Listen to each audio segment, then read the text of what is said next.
And we're back, and welcome to week 2 of the Factory of Sadness Fantasy Football League. It's me, Smitty, coming at you with a solo week 2 preview, week 1 recap. So let's dive right into it. Busy week this week, couldn't line up the big cat, but hey, you know what? The game goes on. Maybe we'll get him back next week. So, first off, great week last week. Couple of fantastic high scores, a lot of exciting games, some close wins. So a lot of fun.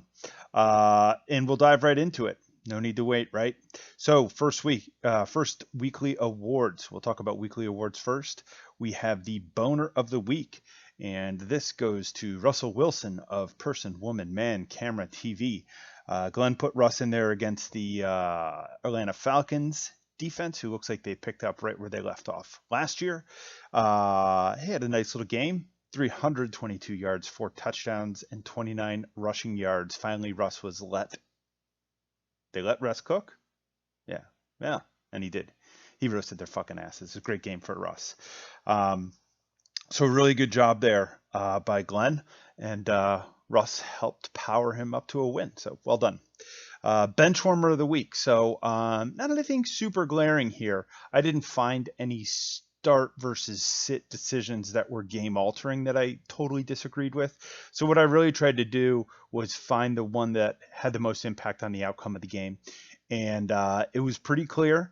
And this is a start sit that ended up being a homer decision day free. So smash that subscribe button, rolls out Big Ben and his sleeved arm and the walking boot and the whole fucking thing instead of Matt Ryan. Dave ended up losing by about 2 points. Ben had a fine game, 3 touchdowns, can't argue with that, but Matt Ryan goes for 450, 2 touchdowns and a pick. It was a delta of 5 points. Dave lost by 2. So had he kind of gone with the consensus start of Matt Ryan over Ben, he would have come out on top. Instead, he begins the season 0-1. Sorry, Dave. Coach of the week, pretty easy. Our defending champion and a handsome devil at that, Matty G. Seymour Bush, after kind of getting shit talked on him during last week's pod, just casually goes out and scores 216.42 points. Pretty good. Nice job, Matty G. And that rolls us right into our top 4 scores for the week.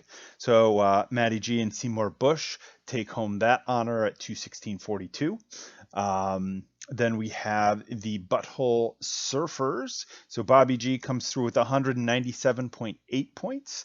Very nice week. Person, Woman, Man, Camera, TV, and the third highest at 167.78. And then our final and fourth payout for the week, Kamala Ain't Black, just saying.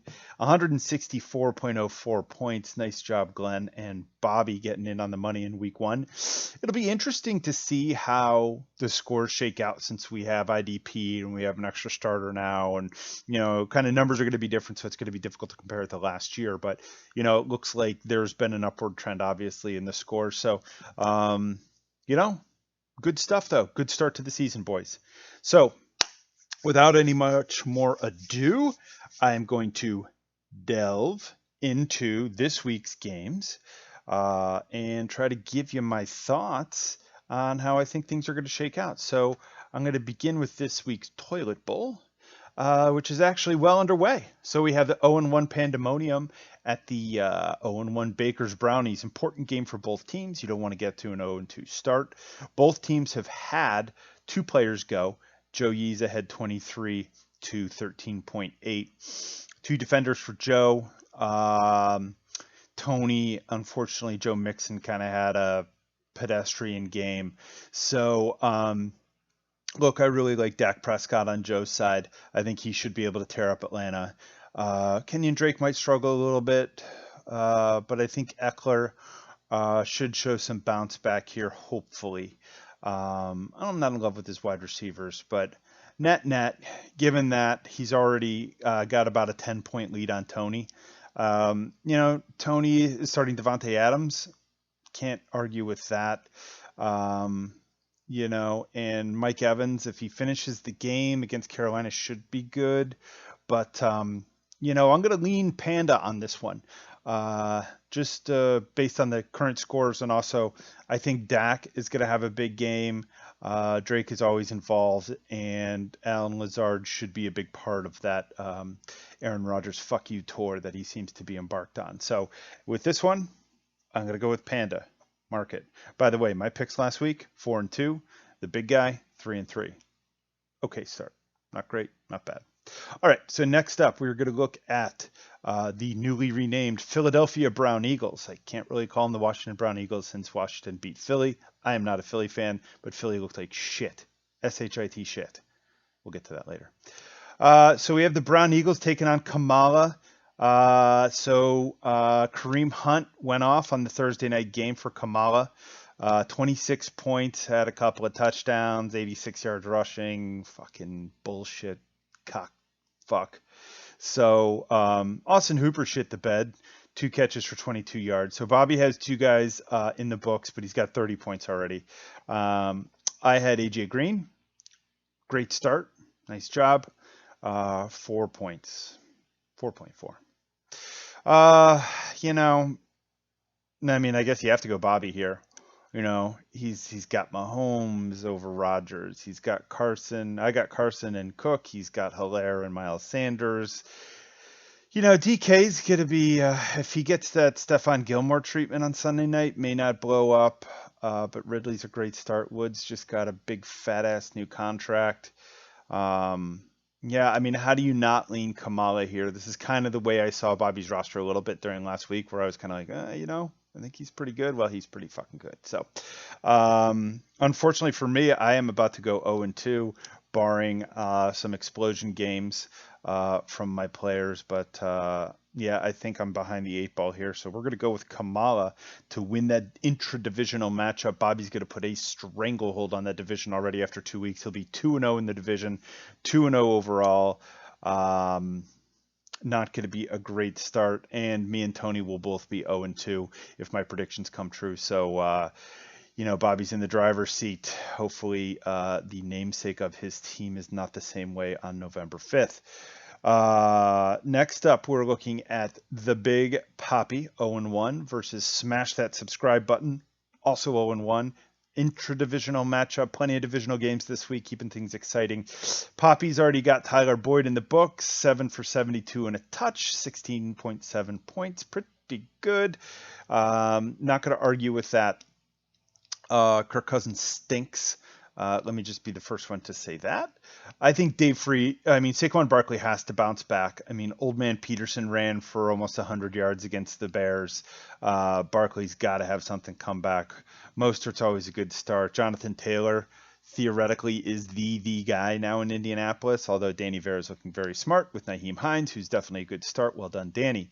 This one is relatively close.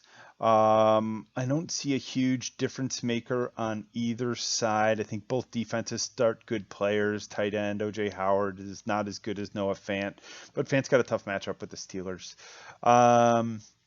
So based on what I'm looking at here, I am just going to go ahead and go with my gut. I'm going to go with smash that subscribe button. Sorry, Danny.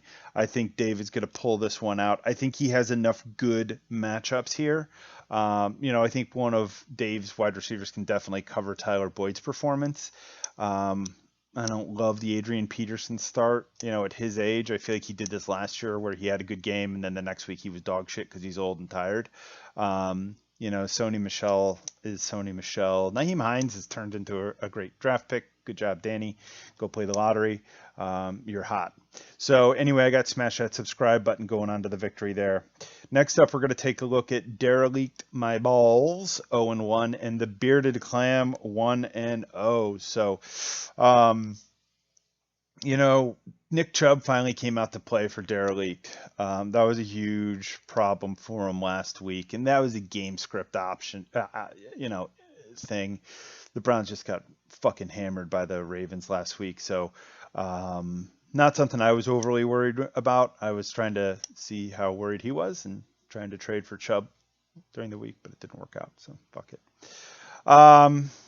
I mean, J.K. Dobbins, who actually knows how that's going to be used, but, Cam Akers was underutilized. Malcolm Brown went for a lot of dough in free agency this week, but, I feel like Malcolm Brown had a great week one. Malcolm Brown is the Sammy Watkins of running backs. Bold statement. But Andrew has a nice team. Um, I like the Cam start for Derelict. Drew Brees should be okay. He's not gonna, he should be all right. Um, looking at these two teams, I don't love the wide receiver situation that Derelict has. Losing Michael Thomas is a huge problem for him. So, just kind of based on that, I think it's relatively clear that the Bearded Clam is going to go to 2-0 here, and Derelict is going to continue his trek to be able to draft Trevor Lawrence if he so chooses first next year. So, second to last game, the penultimate game that we're going to look at here is Person, Woman, Man, Camera, Television. Glenn 1-0 versus Creme Fresh 1-0. It's a divisional matchup. How's it not the game of the week? You might ask yourself. Well, I picked the game of the week, so it's not the game of the week. Womp womp. So this should be a good one. Both teams got off to a nice start last week. I think I just, looking at Glenn's roster, AJ Brown has that knee issue. I don't even think he's going to go this week. So he's going to slide in probably Corey Davis there. Jack Doyle's out, so he's starting Jared Cook, who should benefit from the Michael Thomas injury. So that should be good. Aaron Donald's going to absolutely terrorize the fucking Eagles this week. That offensive line sucks balls. I could see Donald having a multi-sack game. So some good starters. I think Amari Cooper's in line for a big week against Atlanta after what those guys did after what the Seattle receivers did to them last week. So good stuff. Derek is rolling out Malcolm Brown, chasing last week's points. Could be a good idea though. I don't know. Melvin Gordon looked electric last week. I was shocked at how good he looked. So that's good. Odell finally got across the line for him in Cleveland on Thursday night. So this is going to be a good game. This is going to be close. I like T.Y. Hilton this week if old Phil Rivers can actually throw the ball down the field to him. But kind of looking at things, man, this is going to be a tight game. This is going to be a tight one. I think I'm going to have to go with Glenn. Yeah. Russell Wilson, Derrick Henry, Alvin Kamara, Amari Cooper. Those are all guys that I think will have good weeks. And also Aaron Donald. I'm not saying Derek can't win this game, and he's not in a good starting spot already with Odell on the board with 16.4, but I just think that Glenn's star power is going to shine through this week, and he's going to take this one home. So we're going with Glenn and Person, Woman, Man, Camera, TV to move to 2-0 and push Creme Fresh back to 1-1. And finally, we reach our game of the week. So we have Seymour Bush 1-0. Butthole Surfers 1-0. The two top scoring teams from last week. It should be a fucking barn burner, except for it got off to a thud for Maddie and Seymour Bush. Sam Hubbard had he got a participation trophy and 3.2 points for him. So not great, not a great start. But hey, you can overcome that with some nice performances. He's got some great starting wide receivers. Ruggs is not going to have the same freedom to run around. I think New Orleans defense is much better. Hopefully Thielen can pick up some more garbage time touchdowns and yardage for him. He did jack shit for 3 quarters, and then just, when the Colts were easing off, he blew it up, and that's classic Kirk Cousins, but whatever. Mark Andrews, absolute stud. So some great starters there. Bobby G, Lamar, how can you argue? He's rolling the dice, the Antonio Gibson dice, to see what happens there. I don't know about that, but if James Conner, if anything kind of goes sideways with him, he can slide Benny Snell right in there. And honestly, he might be contemplating switching Benny Snell for Antonio Gibson as is. Hopkins is going to Hopkin.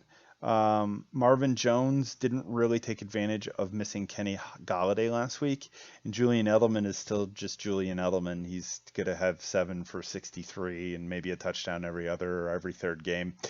Matt's starting Zeke, and that's it. I do think that Zach Moss is a possible guy to start for him if he starts to get cold feet on any of these wide receivers.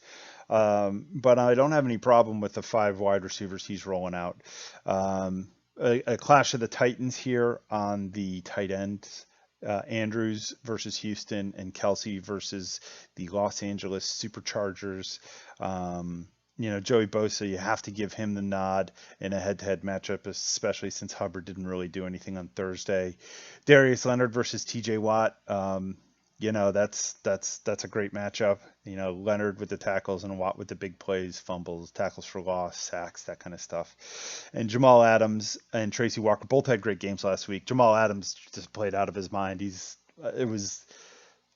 It was fun to watch him play football last week. He was all over the field, making tackles, making great plays. I mean, the guy's an amazing player, and the fact that the Jets let him go is just an indictment on the Jets as a franchise and as a whole and as a fan base.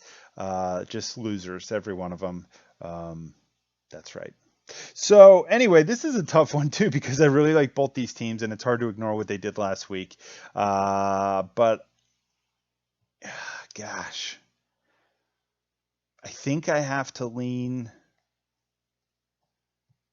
What am I going to do here? I'm going to lean to the butthole surfers. And that's more about Lamar Jackson just being able to go crazy, and Travis Kelce being able to do that too, and Hopkins having such a big role. And, he got 15 or 16 targets last week, and, I think the stars are going to shine. And I can't ignore that Sam Hubbard is only putting 3.2 points in the bank here. I think things are going to be a little bit different for Ruggs this week. I think Thielen is very risky, kind of based on the unpredictability of that Minnesota offense. So, and he's dependent on Kirk Cousins, who is not good. So, yeah, we're going to go butthole surfers here. So look at that. So my winners for this week, just to wrap it all up: Panda over Baker, Kamala over the Brown Eagles. Smash that subscribe button is going to take down Big Poppy. The Bearded Clam is going to continue the roll over Derelict My Balls. Person, Woman, Man, Camera, TV is going to pull it out over Creme Fraiche. And in our game of the week, we got the Butthole Surfers taking down Seymour Bush. So there you have it. That's how I see it for this week.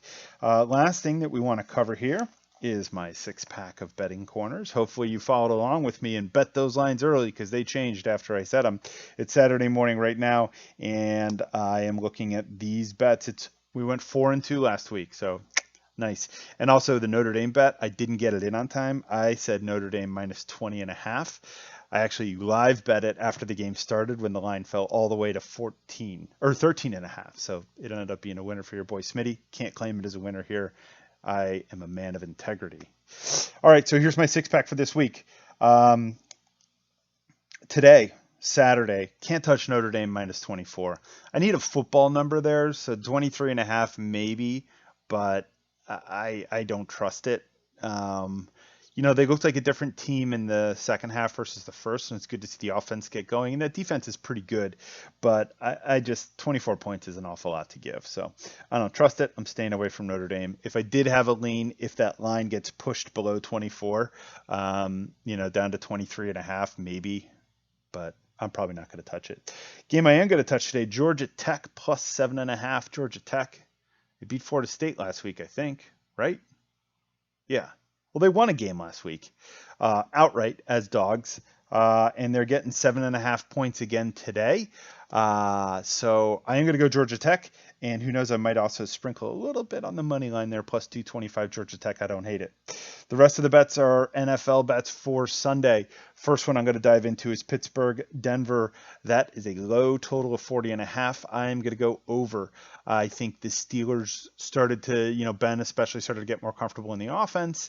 The Denver defense is not as frightening as it could be. I know Pittsburgh lost a couple offensive linemen, but they have receiving options all over the place. The Benny Snell, James Conner, two-headed monster is going to be effective. And, Drew Lock, he can sling it.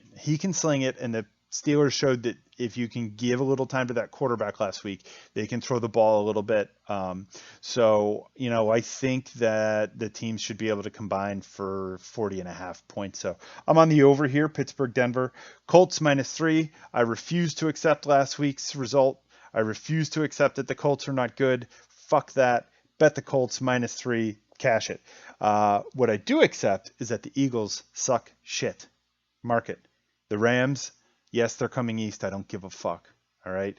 You're getting 1.5. Bet it. Rams, money line, bet it. Eagles are going to lose this game. Eagles are a disaster. Carson Wentz is a mess. They have no receivers still. Yes, they're getting Lane Johnson back, but the defensive line of the Rams is almost as good as Washington. They have better coverage people in the back. I don't think the Eagles can win this game. Yeah, they're getting, Miles Sanders back too, but there's nobody to block. Aaron Donald is going to be just draped all over Carson Wentz all day. So bet that, cash it, feel good. Last one is a little bit of a square bet, but I can't look at this Kansas City Chargers line of 47.5 and not think that's going to go over. Kansas City could put up 35 on their own. I think that despite their offensive, kind of bleh, the Chargers are going to be able to score 14 points. If you give me 14 for the Chargers, then I think that, I think they're going to cover the rest by Kansas City by themselves. So over 47.5 for Kansas City. I could actually see that being like a 35-21 game, maybe even more. So those are my bets for the week. Last week, Big Cat went 2-1 on his bets. Crushed it with Baltimore -8 and Buffalo -6. He had faith in the Colts, as did I, and they fucked us up. Classic Phil Rivers game. Football's back because Phil Rivers is losing games in the fourth quarter. It's just melts my heart. So that's it, boys. That's what I got. Hopefully this didn't go too long. Probably did. If you don't like it, fuck yeah. It's a beautiful day outside. Cool, crisp here in the Northeast. Feels like fall. Let's watch some football. Go Irish. And good luck this week. Except for who? Tony. Yeah, fuck you, Tony. No good luck to you. All right, boys. That's it. Have a good one. Bye. No. Fuck it.